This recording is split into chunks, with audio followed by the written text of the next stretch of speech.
तुम्ही ह्या पद्धतीने ना एकदा पुदिन्याची चटणी नक्की करून बघा. तर ती कशी केली ना ती तुमच्याशी शेअर करते.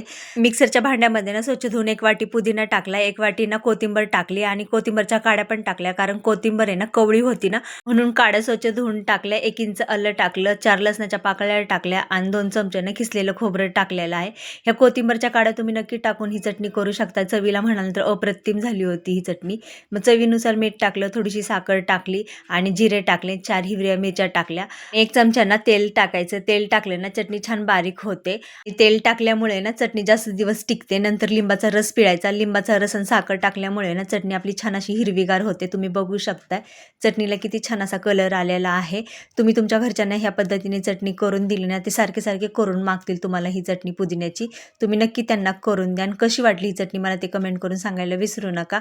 आम्ही माहेरी गेलो ना, तर आमच्याही आम्हाला नेहमी पुदिन्याची ही चटणी करून द्यायची. तीच मी तुमच्याशी शेअर केली. तुम्हाला कशी वाटली?